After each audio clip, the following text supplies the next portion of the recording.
Hello and welcome back, dear friends, in our channel Study mantras with Aditya. Dear parents, NCERT की series में आज हम class 6 की geography का सेकंड चैप्टर पढ़ेंगे। इसके पहले हमने जो पहला चैप्टर उसे कंप्लीट कर रखा है और सोलर सिस्टम के बारे में हमने उसमें जानकारी हासिल की।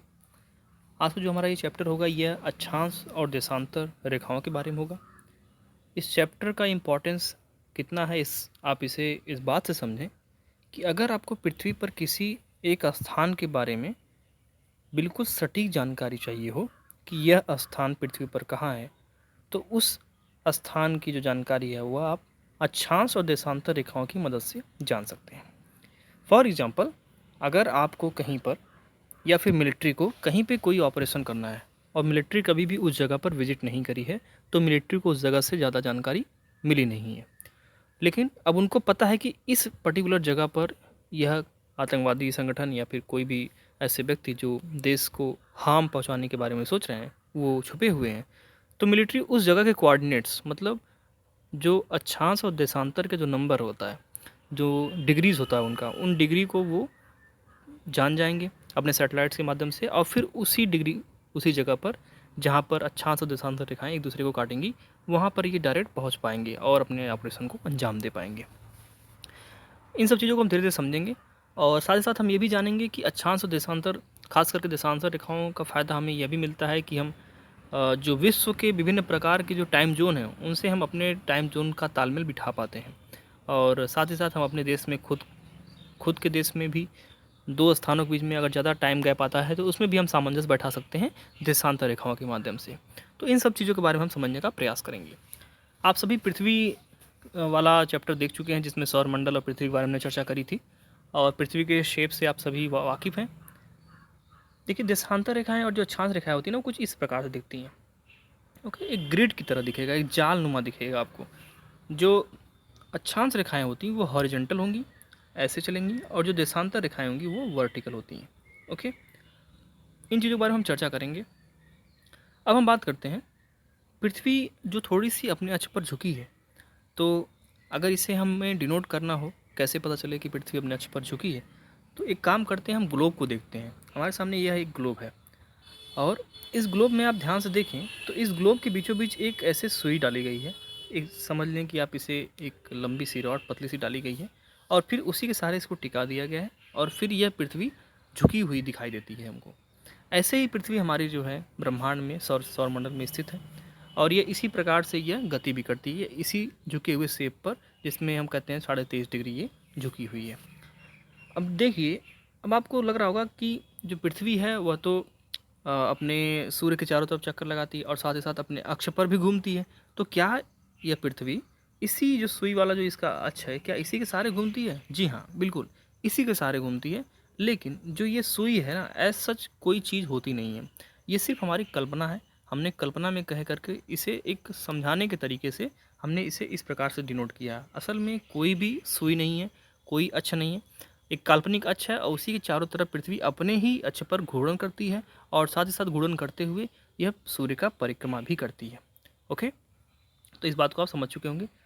जैसे देखिए, यहाँ पे बात लिखी गई कि एक सुई ग्लोब में झुकी हुई अवस्था में स्थित होती है, जिससे हम क्या कहते हैं? अक्ष कहते हैं। तो जिस झुकी हुई अवस्था में जिस सुई के सहारे ये स्थित है उसे हम कहते हैं अक्ष। ग्लोब पर जो दो बिंदु होते हैं जिनसे ये सुई गुजरती है, एक जो सबसे ऊपर वाला बिंदु है और एक जो सबसे नीचे वाला बिंदु है, तो इन दोनों बिंदुओं को हम क्या कहते हैं? जो ये वाला बिंदु ऊपर वाला, इसे हम कहेंगे नॉर्थ पोल, यानी कि उत्तरी ध्रुव, और जो नीचे वाला बिंदु है इसे हम कहते हैं दक्षिणी ध्रुव, साउथ पोल। ओके, इसके बाद कहते हैं, आप जिस प्रकार से पृथ्वी पश्चिम से पूर्व दिशा में गति करती है, उस प्रकार से आप इसे इस सुई के सहारे भी पश्चिम से पूर्व दिशा में गति करा सकते हैं।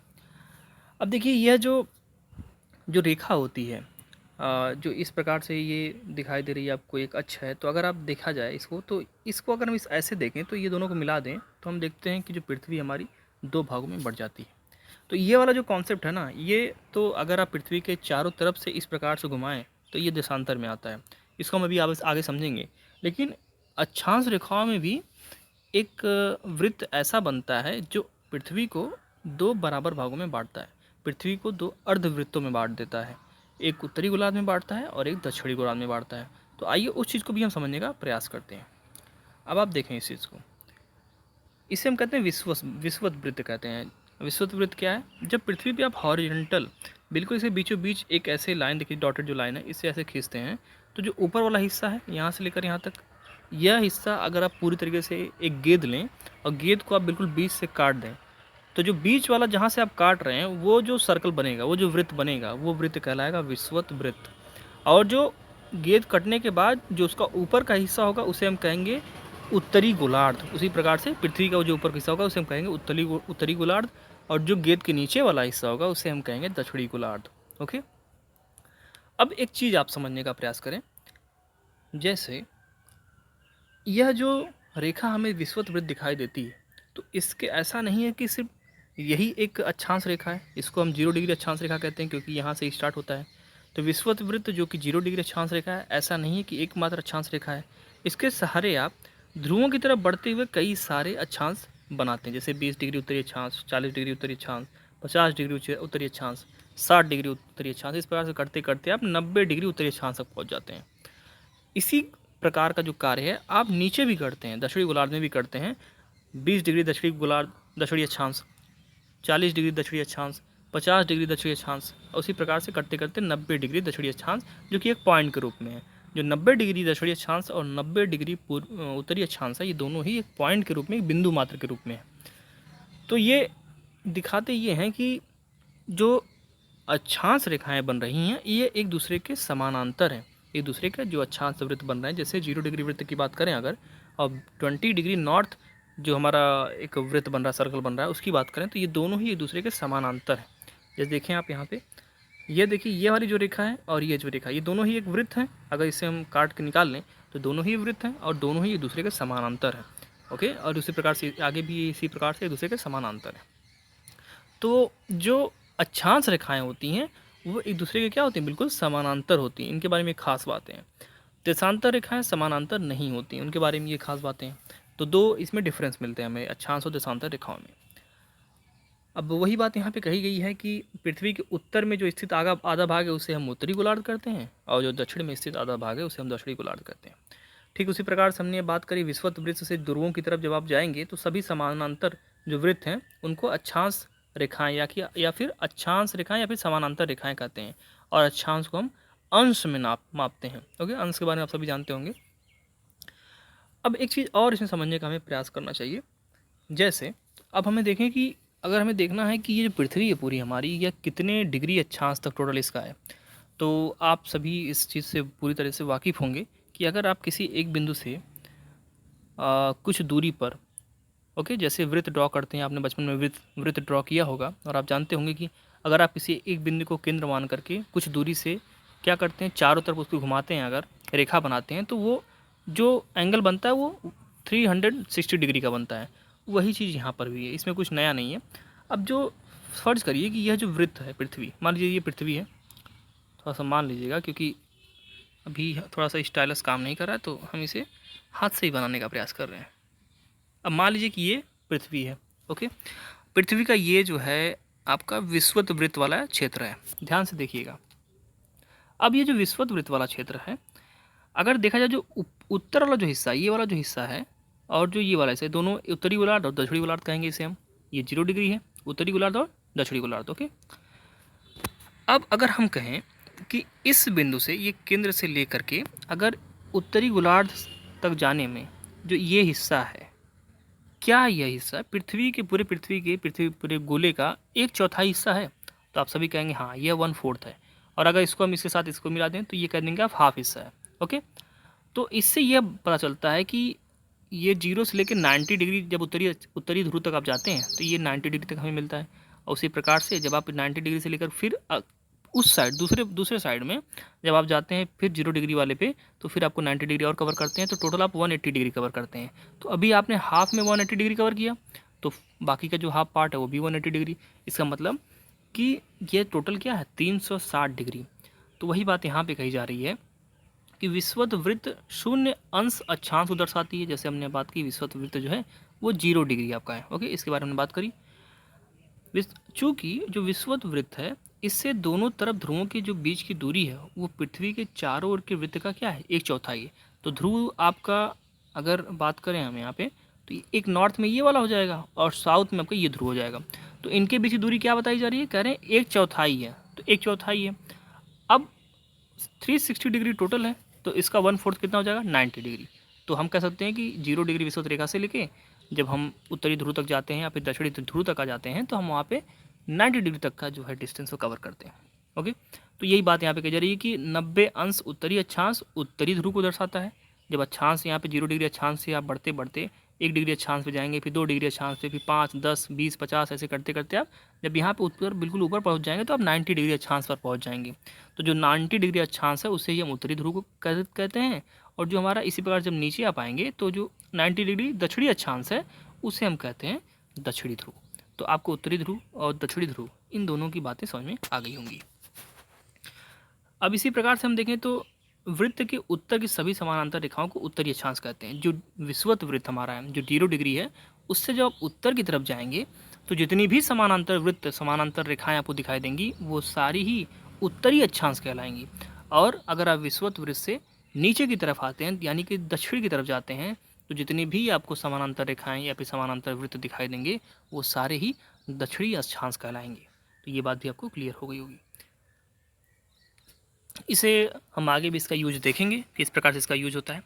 अब एक चीज़ हम समझने का प्रयास करेंगे कि कुछ ऐसी अक्षांश रेखाएं हैं जिनके बारे में हमें अलग से जानना आवश्यक है। हालांकि सारी अक्षांश रेखाओं के बारे में जानना आवश्यक नहीं है, लेकिन कुछ है जो बहुत ही इंपॉर्टेंट है। फॉर एग्जाम्पल जो 0 डिग्री के बारे में हमने बात अभी कर ली कि 0 डिग्री अक्षांश रेखा जो है वो क्यों इंपॉर्टेंट है, इसके बारे में चर्चा कर लिया है। अब देखिए हम बात करते हैं कर्क रेखा मकर रेखा। इसके बारे में आप सभी ने सुन रखा होगा, तो कर्क रेखा और मकर रेखा के बारे में थोड़ा सा चर्चा कर लेते हैं।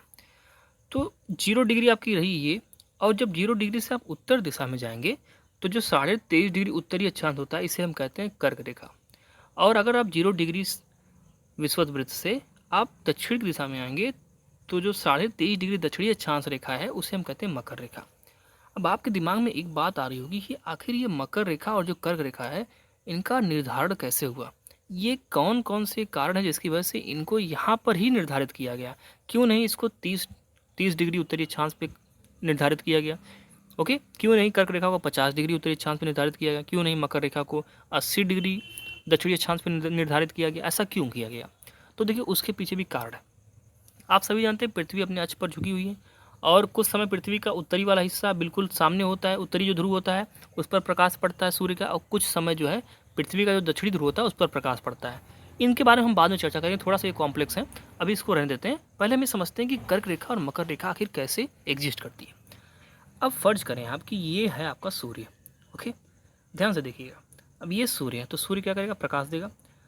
तो सूर्य का जो प्रकाश होता है ऐसा माना जाता है कि दोपहर 12 बजे, ओके, दोपहर 12 बजे सूर्य का प्रकाश आपके बिल्कुल सर पे होता है। तो ऐसा माना जाता है कि उत्तरी गोलार्ध में जो 23.5 डिग्री उत्तरी अक्षांश है यहाँ तक ध्यान सुनिएगा, यहाँ तक 0 डिग्री उत्तरी अक्षांश से लेकर के 0 डिग्री से लेकर के 23.5 डिग्री उत्तरी अक्षांश तक जो सूर्य की किरणें दोपहर 12 बजे में लंबवत आती हैं। ठीक है, सूर्य की किरणें दोपहर 12 बजे तक लंबवत आती हैं। जैसे ही आप 23.5 डिग्री से उत्तर की तरफ बढ़ते हैं यानी 25 डिग्री उत्तरी अक्षांश या फिर 30 डिग्री उत्तरी अक्षांश या फिर ऐसे ही आप 90 डिग्री तक जाते हैं, कहीं भी सूर्य की किरणें दोपहर में 12 बजे बिल्कुल आपके सर पर नहीं आती हैं। इसका मतलब कि तिरछा पड़ती हैं। तो सिर्फ यही एक रीज़न जिसकी वजह से डिमार्केट किया गया।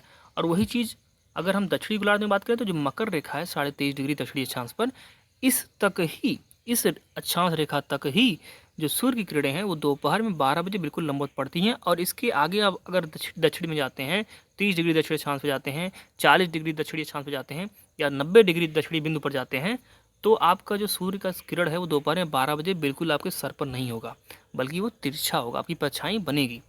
तो चूँकि सूर्य किरणें लंबवत इन्हीं दो अक्षांशों तक दोनों ही गोलार्धों में पड़ती हैं, इसलिए इन दोनों अक्षांशों को नाम दे दिया गया कर्क रेखा उत्तर में और दक्षिण में मकर रेखा। तो आई होप को आपको ये बात समझ में आ गई होगी। अब इसी के साथ हम एक बात को और समझ लेते हैं। आप जैसा कि देख रहे होंगे विषुवत वृत्त है तो फिर लिखा गया है उष्ण कटिबंध। अब जो ये उष्ण कटिबंध लिखा गया है तो इसका मतलब क्या है, उष्ण का मतलब सभी जानते हैं गर्म की बात होती है। तो आप मुझे एक बात बताइए कि जब सूर्य किरणें किसी क्षेत्र में लंबवत पड़ेंगी, मतलब बिल्कुल एकदम सीधी आएंगी, तिरछे नहीं आएंगी, सीधी आएंगी। तो आप ये बताएं कि क्या ऐसा नहीं होगा कि उनका प्रकाश, उनकी ऊष्मा सबसे ज़्यादा उस क्षेत्र में पड़ेगी? बिल्कुल होगा। तो आप देखेंगे कि जो ये उत्तरी गोलार्ध में जो कर्क रेखा है और जो दक्षिणी गोलार्ध में जो मकर रेखा है, इन दोनों के बीच में सूर्य पूरे वर्ष भर कभी न कभी, कहीं न कहीं लंबवत पड़ता रहता है, यानी कि सबसे ज़्यादा एनर्जी सूर्य इस क्षेत्र में देता है।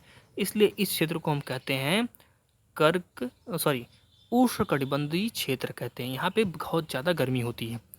और उसके बाद जब आप 23.5 डिग्री से आगे बढ़ेंगे तो जो सूर्य की किरणें होती हैं वो क्या होती हैं, वो तिरछी पड़ती हैं, वो सीधी ना पड़ती हैं। सूर्य की किरणें सीधी ना पड़ करके तिरछी पड़ती हैं। जब तिरछी पड़ती हैं तो फिर होता यह है कि ये जो क्षेत्र है ये कम ऊष्मा प्राप्त करते हैं उष्णकटिबंधीय क्षेत्र के अपेक्षा। और जब ऐसा होता है तो ये जो क्षेत्र होते हैं, ये क्षेत्र उष्णकटिबंधीय क्षेत्र की अपेक्षा कम गर्म होते हैं।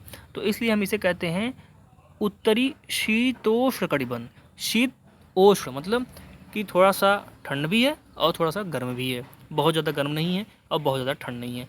उसी प्रकार से सेम स्थिति जो है दक्षिण में दक्षिणी शीतोष्ण कटिबंध की बनती है, जो कि 23.5 डिग्री दक्षिणी अक्षांश से लेकर के 66.5 डिग्री दक्षिणी अक्षांश तक फैला है। और जो उत्तर में उत्तरी शीतोष्ण कटिबंध है वह 23.5 डिग्री उत्तरी अक्षांश से लेकर के 66.5 डिग्री उत्तरी अक्षांश तक फैला हुआ है। ओके, अब इसी साथ आप एक चीज़ और देख लें, जो आपको दिख रहा है यहाँ पे उत्तरी शीत कटिबंध, उत्तरी शीत कटिबंध दिख रहा है और दक्षिणी में दिख रहा होगा दक्षिणी शीत कटिबंध। तो इनके बारे में थोड़ा सा हम चर्चा कर लेते हैं। अब आपने देखा कि जो उत्तरी शीतोष्ण कटिबंध है उसमें और जो दक्षिणी शीतोष्ण कटिबंध है उसमें, दोनों में ही जो सूर्य की किरणें वो तिरछी पड़ रही हैं। लेकिन जो ये 66.5 डिग्री उत्तरी अक्षांश उसके बाद का जो एरिया होता है उत्तरी ध्रुव की तरफ, उन जगहों पर सूर्य की किरणें तो बिल्कुल लंबवत तो छोड़िए, वो धरातल से ऊपर ही नहीं आती हैं। और जब वो धरातल से ऊपर ही नहीं आएंगी तो फिर कहाँ से उनमें ज़्यादा ताप पहुँचेगा, कहाँ से ज़्यादा उसमें ऊष्मा पहुँचेगी। ओके, तो इस वजह से क्या होता है कि ये वाला जो क्षेत्र होता है ये और भी ठंडा हो जाता है। ये शीतोष्ण उष्णकटिबंधीय क्षेत्र की अपेक्षा ठंड रहेंगी। तो ये वाला जो क्षेत्र होगा ये थोड़ा सा और ठंड हो जाएगा। और यहाँ पे ठीक दक्षिणी शीत कटिबंध से लेकर के दक्षिणी ध्रुव के बीच में जो स्थिति होगी वो भी ठीक उसी प्रकार से बनेगी। और यहाँ पे भी क्या होगा, बिल्कुल ठंड होगा। तो ये वाले हिस्से और ये वाले हिस्से ये सबसे ठंडे होंगे। तो आपको मैंने उष्ण कटिबंध, उत्तरी शीतोष्ण कटिबंध के साथ साथ दक्षिणी शीतोष्ण कटिबंध और उत्तरी शीत कटिबंध के साथ साथ दक्षिणी शीत कटिबंध के बारे में बता दिया कि क्यों इनके टेम्परेचर में डिफरेंस आता है। और ये चीज़ें बहुत ही इंपॉर्टेंट है। अगर आप इन्हें ध्यान से नहीं समझेंगे तो आगे आने वाले क्लासेस में आपको बहुत ही समस्याएं होंगी। इसलिए इस चीज़ को आप बहुत ही ध्यान से समझ लें, क्योंकि ये कॉन्सेप्ट है और कॉन्सेप्ट आपका अगर सही होगा तो फिर आगे आपको प्रॉब्लम नहीं आनी ज्योग्राफी में। और इन्हीं कॉन्सेप्ट के माध्यम से आप कई सारे प्रश्नों को सॉल्व कर पाएंगे। ओके, हमने बात कर ली विषुवत वृत्त जो है 0 डिग्री है, उत्तरी ध्रुव जो है वो 90 डिग्री उत्तरी अक्षांश पर है, दक्षिणी ध्रुव जो है वो 90 डिग्री दक्षिणी अक्षांश पर है। और इसके अलावा भी कुछ जो इंपॉर्टेंट है उसके बारे में हमने देख लिया। जो उत्तरी गोलार्ध में कर्क रेखा की बात कर ली हमने, मकर रेखा की बात कर ली हमने, विषुवत वृत्त की बात कर ली हमने जो उत्तर में उत्तरी ध्रुव वृत्त है, और जो दक्षिणी ध्रुव वृत्त है 66.5 डिग्री उसके बारे में हमने बात कर लिया। और ताप कटिबंध के बारे में भी हमने बात कर लिया। जो भी हमने बात की है वो ताप कटिबंध के बारे में थी, तो हमने इसको देख लिया है। आप सभी बस इसे एक बार ऐसे पढ़ लेंगे कि ये क्या है, किस बारे में है। अब हम बात करते हैं देशांतर के बारे में। ओके, तो देशांतर क्या है इसके बारे में समझने के लिए देखिए बहुत ही ध्यान से समझना है इस टॉपिक को। हमने कहा जो अक्षांश है वो क्या होती है, हॉरिजेंटल होती हैं, और जो देशांतर रेखाएं होती हैं वो बिल्कुल लंबवत होती हैं, वर्टिकल होती हैं। तो आप देखिए ये वाला जो लाइन आ रहा है वो है 0 डिग्री अक्षांश रेखा, दशांतर रेखा सॉरी। तो 0 डिग्री दशांतर रेखा, और यही जो 0 डिग्री दशांतर रेखा है जब ये ग्लोब के उस साइड जाती है तो ये 180 डिग्री दशांतर रेखा से मिल जाती है। इसी प्रकार से बाकी भी जो 30 डिग्री इधर है तो उधर भी उस हिसाब से वो 150 डिग्री के आसपास मिल जाएगी जा करके। तो ये सारी जो देशांतर रेखाएं जो सामने आपको दिख रही हैं वो आगे किसी न किसी देशांतर रेखा के रूप में होंगी। चलिए इनके बारे में हम समझेंगे, अच्छे से समझने का प्रयास करते हैं। उससे पहले हम एक चित्र देख लेते हैं, उस चित्र के माध्यम से हम ज़्यादा इसे समझ पाएंगे अच्छे तरीके से। हाँ, इस चित्र को आप ध्यान से देख लें। तो यह चित्र क्या कहता है, यह पूरे वर्ल्ड का मैप है और आप सभी इससे वाकिफ़ हैं, परिचित हैं। जैसे कि ये आपका उत्तरी अमेरिका महाद्वीप है, दक्षिणी अमेरिका महाद्वीप, ये आपका ग्रीनलैंड आइलैंड है, यहाँ पे आपका यूरोप महाद्वीप है, ये आपका अफ्रीका महाद्वीप है, ये आपका एशिया महाद्वीप है, और ये आपका जो है ऑस्ट्रेलिया महाद्वीप है, और नीचे आपका अंटार्कटिका है, तो उससे हमें ज़्यादा ज़रूरत नहीं है क्योंकि वहाँ पे जनसंख्या का बसाव नहीं है। तो हमें क्या समझना है? देखिए, मैंने आपसे कहा कि हमें देशांतर रेखाओं के बारे में समझना है। तो अब जो इंग्लैंड में एक ग्रीनविच नामक स्थान है, जो कि डॉटेड लाइन से देखिए दिखाया जा रहा है यहाँ पे, ये जो डॉटेड लाइन है ये इंग्लैंड के ग्रीनविच से होकर जा रहा है, और इसे ही हमने 0 डिग्री देशांतर रेखा यानी कि प्रधान मध्य रेखा, प्रधान यामोत्तर भी इसे बोलते हैं, 0 डिग्री प्रमुख देशांतर रेखा भी बोलते हैं। तो इसके माध्यम से हमने इसको डिनोट किया है। तो जो ये 0 डिग्री है ना देशांतर रेखा है, ये इस साइड से आपको जो दिख रही है, इसके ठीक उस साइड जाएंगे आप, दूसरे साइड जाएंगे तो वह 180 डिग्री की देशांतर रेखा होती है। ओके, अब यही करते करते आप देखेंगे कि अब 0 डिग्री से अगर आप आगे की तरफ जाते हैं तो जो आपका टाइम है वो प्लस होता है, और 0 डिग्री से अगर आप पीछे की तरफ जाते हैं तो आपका जो टाइम है वो माइनस होता है। इसका मतलब कि अगर 0 डिग्री से आप पूर्व की तरफ जा रहे हैं तो पूर्व में आपका टाइम प्लस होगा, और अगर आप पश्चिम की तरफ जा रहे हैं तो आपका टाइम क्या होगा, कम होगा। इनकेस जिन लोगों को मैप के बारे में आइडिया नहीं, मैं उनको बता देता हूँ कि दिशा का कैसे ज्ञान करते हैं। आप हमेशा एक प्लस बनाएं। प्लस का जो सबसे ऊपर वाला हिस्सा है ये नॉर्थ डायरेक्शन को डिनोट करता है, जो नीचे वाला हिस्सा होता है वो साउथ को, जो आपके इसके राइट साइड का हिस्सा होता है वो ईस्ट को डिनोट करता है, और जो लेफ्ट साइड को होता है वो वेस्ट को डिनोट करता है। तो इसी प्रकार से हम इसको कह रहे हैं कि ये ईस्ट में जाएगा तो आगे समय बढ़ेगा, और ये वेस्ट में जाएगा तो समय पीछे जाएगा। इसके बारे में भी हम चर्चा करेंगे, ये सब क्या चीज़ें हैं। पहले अभी आप इतना बेसिक समझें कि जो देशांतर रेखाएं हैं वो 0 डिग्री आपकी यहाँ से ग्रीनविच जो इंग्लैंड का क्षेत्र है यहाँ से ये होकर गुजरती है, और जब आप इस तरह से आगे बढ़ेंगे, मान लीजिए पूर्व की तरफ बढ़ेंगे, तो 1 डिग्री देशांतर रेखा, 2 डिग्री देशांतर रेखा, करते करते 50 degree, 60 degree, 100 degree, 80 degree, 90 degree, है ना, करते करते ये जो लास्ट वाली दिखाई दे रही है ना, ये आपकी 180 डिग्री है। ओके, इसी प्रकार से जब आप इधर भी आएंगे, लेफ्ट साइड में जाएंगे, पीछे की तरफ जाएंगे, तो फिर यहाँ से भी आप 0 डिग्री बाद 1 डिग्री पश्चिम की तरफ, 1 डिग्री, 2 डिग्री पश्चिम की तरफ, 10 डिग्री पश्चिम की तरफ, 50 डिग्री पश्चिम की तरफ, 90 डिग्री पश्चिम की तरफ, 110 डिग्री पश्चिम की तरफ, करते करते आप फिर 180 डिग्री पश्चिम की तरफ आ जाएंगे। तो जो ये वाली जो रेखा है, ध्यान रखें, ध्यान से देखें, जो ये 180 डिग्री वाली रेखा है पश्चिमी, और जो ये 180 डिग्री वाली रेखा है पूर्वी, ये दोनों ही रेखा एक ही रेखा होती हैं। ये दोनों ही आपस में जाके पीछे मिली रहती हैं, और ये जो पीछे मिली रहती रेखा, इनके इस साइड, हमारे सामने वाले साइड जो रेखा होती है वो 0 डिग्री वाली होती है, ये वाली जो प्रधान यामोत्तर रेखा है, जो मेन वाली है। ओके, 0 डिग्री विषुवत देशांतर रेखा। तो 180 डिग्री ये दोनों आपस में, अगर इस पेपर को हम फोल्ड कर दें, मोड़ दें, घुमा दें, तो ये वाला जो हिस्सा है, ये हिस्सा इस वाले से जाकर के पीछे जुड़ जाएगा। तो 180 डिग्री वाला जो देशांतर रेखा है वो एक ही है, और वही आगे आता है तो फिर 0 डिग्री के रूप में हमें दिखाई देता है। तो आपको ये बात समझ में आ गई होगी। अब आइए बात करते हैं। तो देशांतर रेखा की देखिए सबसे जो इम्पोर्टेंट बात है कि यह मदद करती है किसी भी स्थान के बारे में जानने के लिए।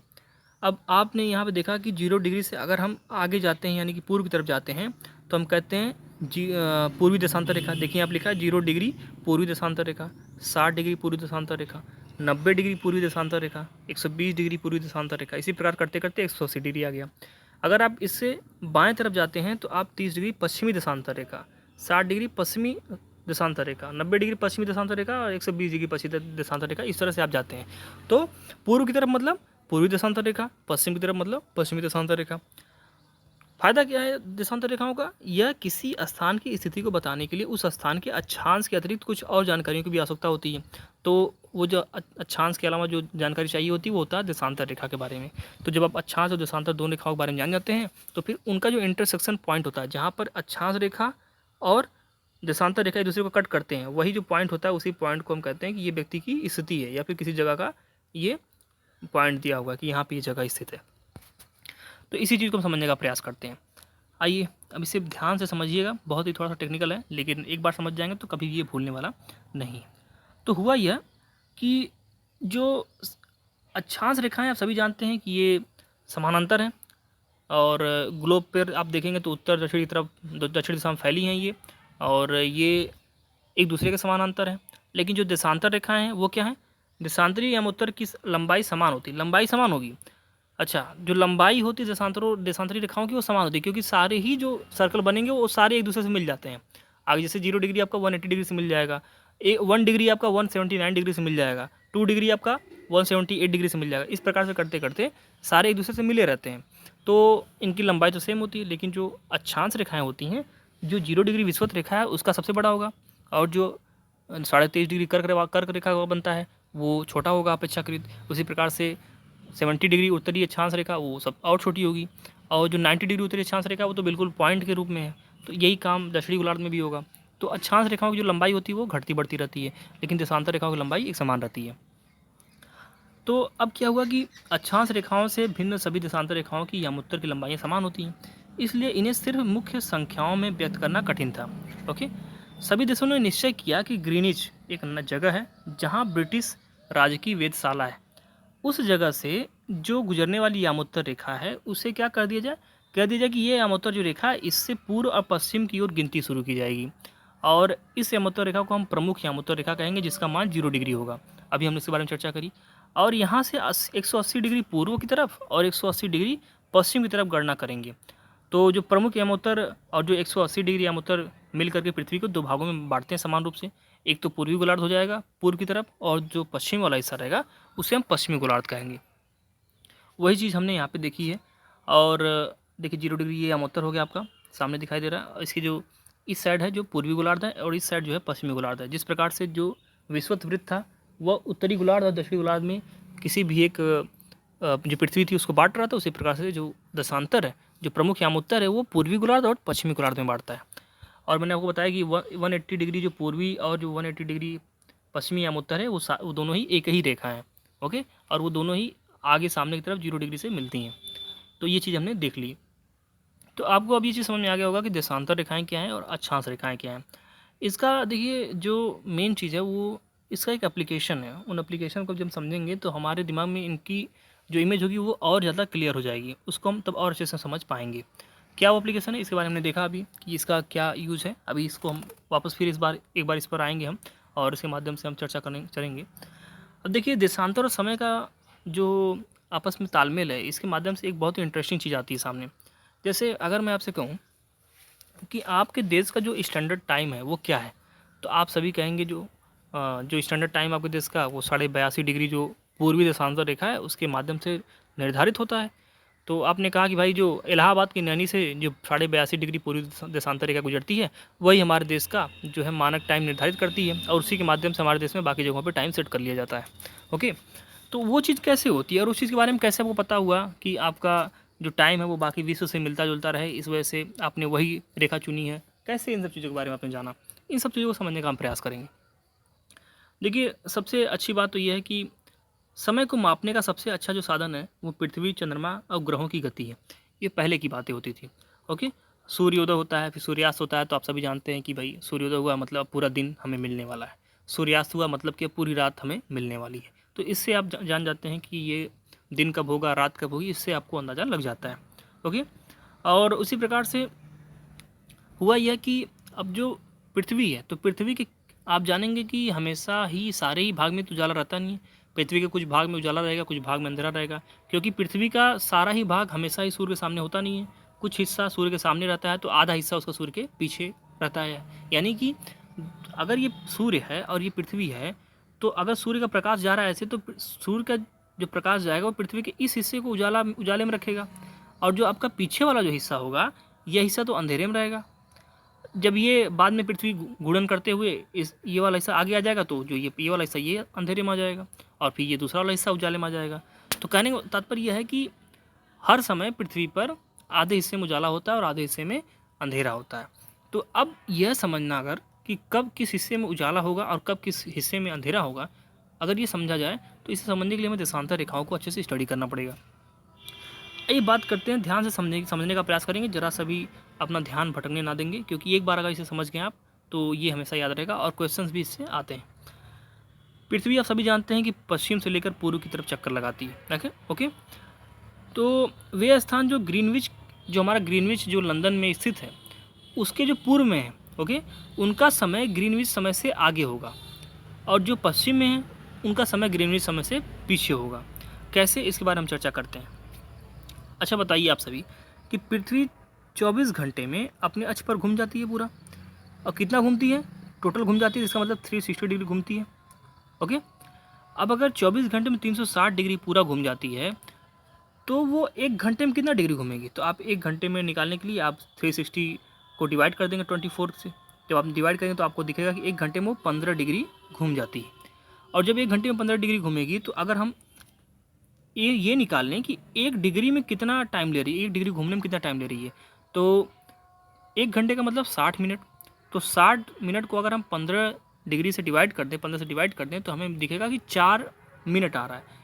यानी कि हम कह सकते हैं कि जो पृथ्वी है वो 1 डिग्री घूमने के लिए, 1 डिग्री देशांतर रेखा घूमने के लिए 4 मिनट का समय लेती है, और 15 डिग्री देशांतर रेखा घूमने के लिए वो 1 घंटे का समय लेती है, और पूरा घूमने के लिए पूरा 360 डिग्री देशांतर रेखा घूमने के लिए वो 24 घंटे का समय लेती है।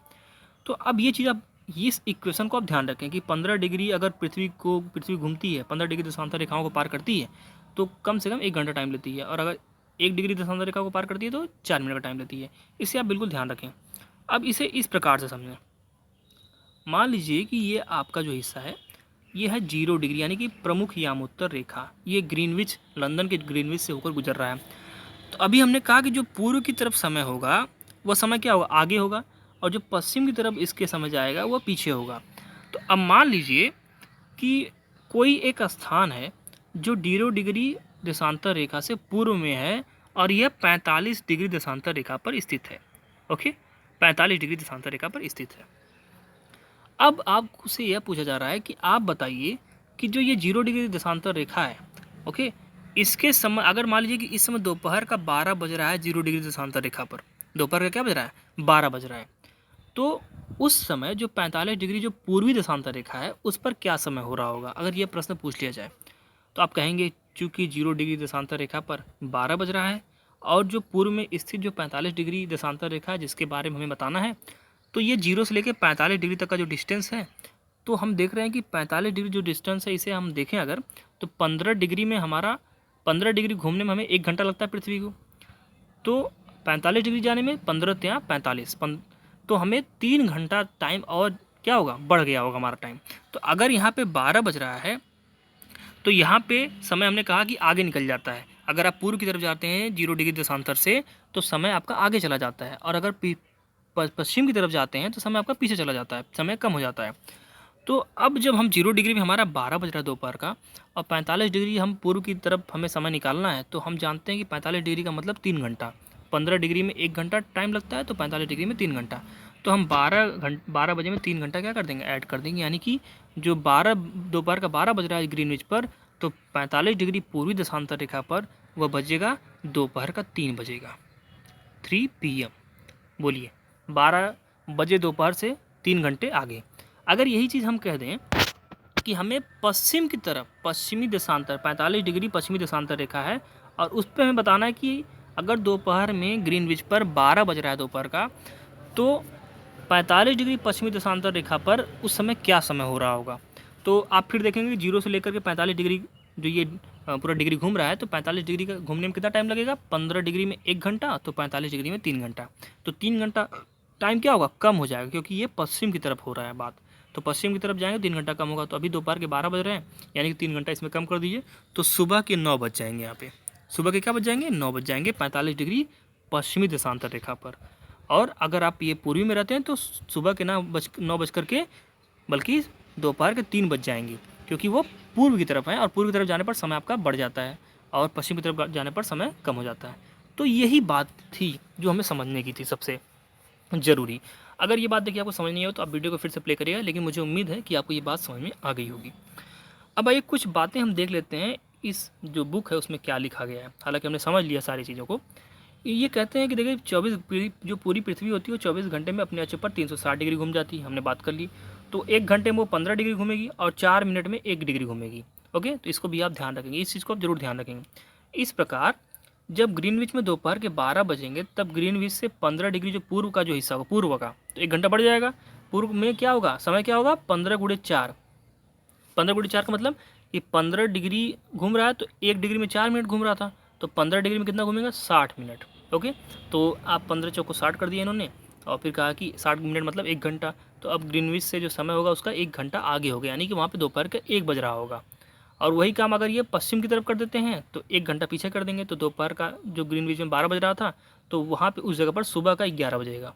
ओके, और इसी प्रकार जब ग्रीनविच पर दोपहर के 12 बजे होंगे, उसी समय जो 180 डिग्री जो देशांतर रेखा होगी उस पर मध्य रात्रि होगी। कैसे? अब देखिए इसी को भी समझ लेते हैं। मान लीजिए कि ये है 0 डिग्री और ये है 180 डिग्री। चाहे ये वाली रेखा ले लें, चाहे आप ये रेखा लें, दोनों रेखा तो एक जैसी ही है। तो 180 डिग्री पूछ रहे हैं कि अगर दोपहर का 0 डिग्री बज रहा है तो 180 डिग्री पे कितना बज रहा होगा।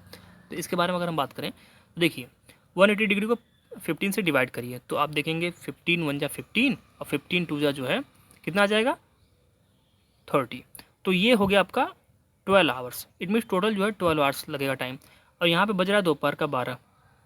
तो अब जब दोपहर का 12 बज रहा है तो अब आप 12 आवर्स आगे जाएंगे तो क्या होगा, आप 12 आवर्स आगे जाएंगे तो रात का क्या बजेगा, 12 बजेगा। और इस पर भी अगर 12 आवर्स आप पीछे जाएंगे तब भी रात का 12 बजेगा। तो टाइम क्या हो जाएगी, सेम हो जाएगी। वही बात यहाँ पे कही जा रही है। तो इससे आप एक बार देखेंगे तो आप समझ जाएंगे।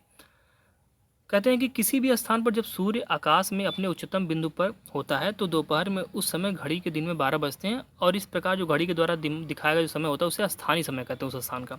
तो जिस स्थान पर सूर्य बिल्कुल सर के ऊपर दिखाई देते हैं वो उस स्थान का दोपहर 12 बजे का स्थानीय समय होता है।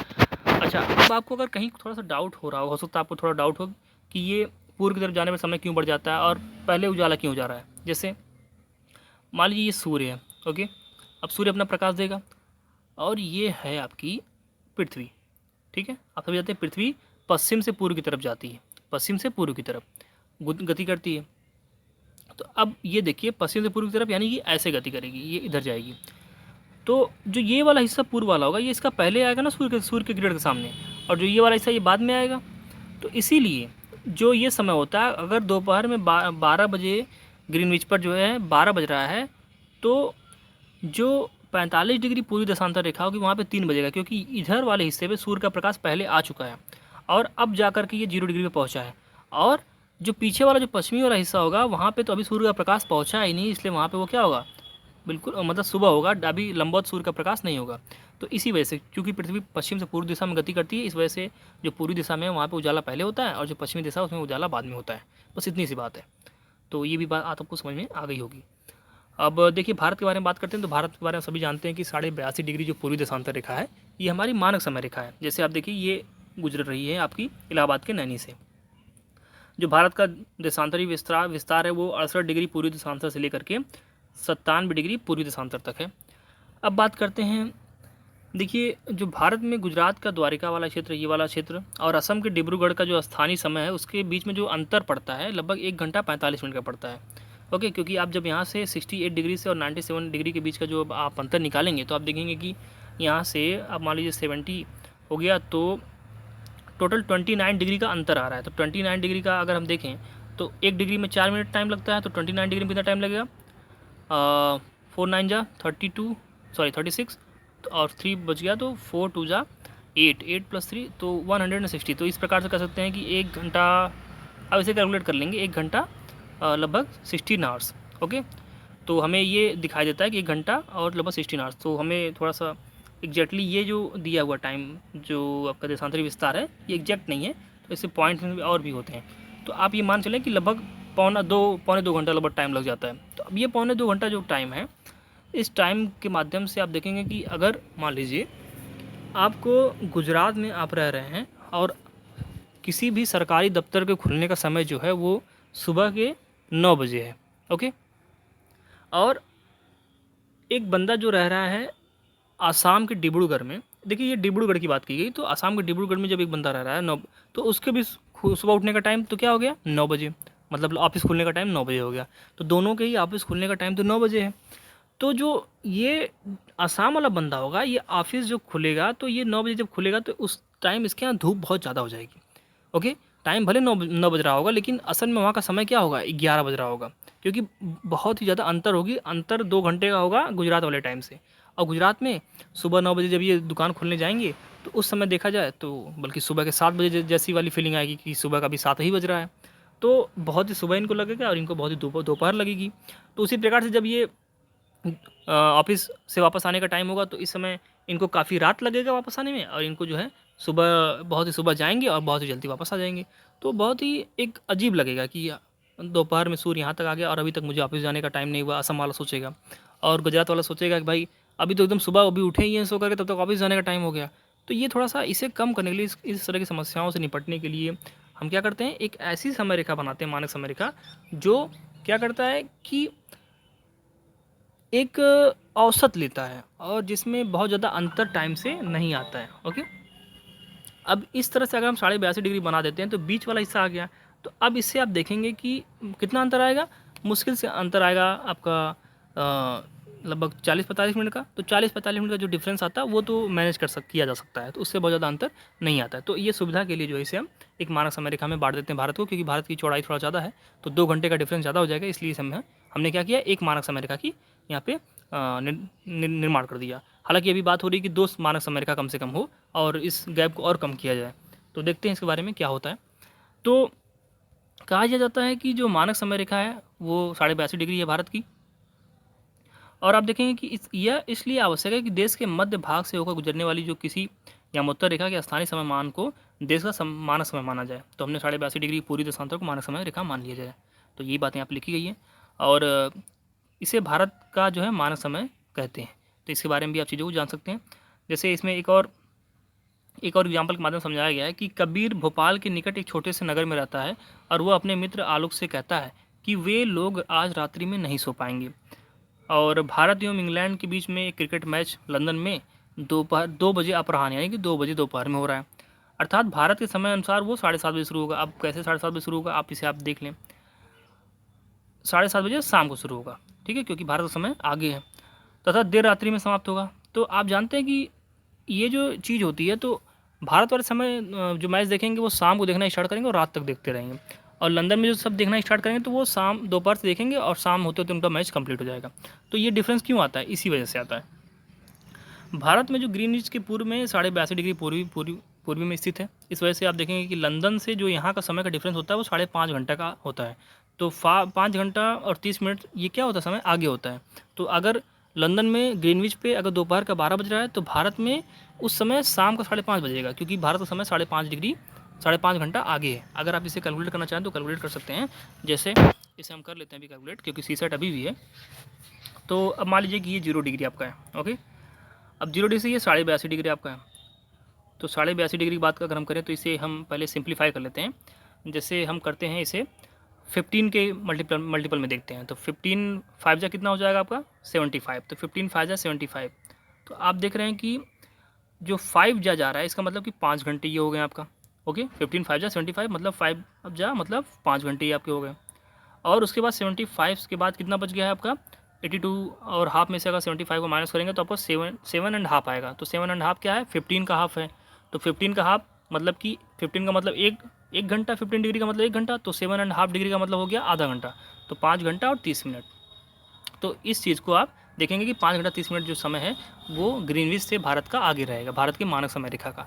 तो इसके माध्यम से हम इस चीज़ को अपना देखते हैं कि हमारे यहाँ का जो समय मानक समय है वो 5.5 घंटा आगे चलता है। कुछ देशों में आप देखेंगे जैसे रूस जैसा देश हो गया, कनाडा हो गया, इनके पास कई टाइम जोन है। रूस जैसे देश में 11 टाइम जोन है और कनाडा में भी लगभग 8 9 या 10 ऐसे कुछ करके हैं। इन सब चीज़ों को आप देख लेंगे। तो क्यों है, क्योंकि ताकि उनके समय में बहुत ज़्यादा डिफरेंस ना आ जाए। तो इन सब चीज़ों को ध्यान में रखते हुए मानक समयों को निर्धारित किया गया है। तो यही देशांतर और अक्षांश रेखाओं का ये यूज है। अब इसे आप समझ गए होंगे अच्छी तरीके से। तो अब कुछ प्रश्नों को देख लें आप। पृथ्वी का सही आकार क्या है, इसके बारे में हमने चर्चा कर रखी है, तो इसको आप देख लेंगे। और प्रश्नों को प्रैक्टिस करें और अपने टेलीग्राम ग्रुप में, जिसका नाम है स्टडी मंत्राज विद आदित्य ग्रुप, उसमें आप इसे पोस्ट करें। ग्लोब क्या है, कर्क रेखा का अक्षांशीय मान क्या होता है, पृथ्वी के 3 ताप कटिबंध कौन से हैं उसके बारे में बताइए। अक्षांश एवं देशांतर रेखाएं क्या होती हैं, उष्मा की सबसे अधिक मात्रा उष्ण कटिबंध में क्यों प्राप्त करते हैं, जब भारत में शाम के 5:30 बजते हैं तो लंदन में दोपहर के 12 क्यों बजते हैं, इन सब के बारे में आपको बताना है। ओके, प्रैक्टिस करेंगे तभी मेंस आंसर राइटिंग में हमें फ़ायदा मिलेगा। प्रमुख हेमोत्तर का मान बताना है, किस डिग्री को कहते हैं। शीत कटिबंध किसके नज़दीक पाया जाता है, इसके बारे में बताना है। देशांतरों की कुल रेखा का कुल संख्या का नाम बताना है, बार बताना है। दक्षिण ध्रुव वृत्त के बारे में बताना है। तो इन सबको आप देख लेंगे। ग्रिड किसका जाल है, तो अक्षांश देशांतर, इन सब के बारे में बता दीजिएगा। खाली स्थान को भर दिए। तो ये सब चीज़ें आप कर लें। ओके, तो डियर स्टूडेंट, हमने इस चीज़ को भी देख लिया। आज हमारा जो सेकंड चैप्टर था उसे हमने अच्छी तरीके से कंप्लीट किया और मुझे पूरा यकीन है कि आपको ये चैप्टर अच्छी तरीके से समझ में आया होगा। अब देखिए, इसमें भी वही बात समझाई गई कि जब 15 डिग्री आगे बढ़ रहे हैं तो 1 घंटा बढ़ रहा है, 30 डिग्री बढ़ रहे हैं तो 2 घंटा बढ़ रहा है, ऐसे करके 11 घंटे बढ़ रहा है जब ये टोटल 165 डिग्री तक आगे बढ़ जा रहे हैं। इस प्रकार से इसमें दिखाया गया है। तो इसी प्रकार से इधर जा रहे हैं तो माइनस में देखिए टाइम हो रहा है। तो इस चीज़ के बारे में भी आप देख लीजिए। तो डियर स्टूडेंट, ये रहा हमारा आज का वीडियो। आई होप को आपको वीडियो पसंद आया होगा। इसके बाद मिलते हैं अपने अगले वीडियो में, तब तक के लिए नमस्कार।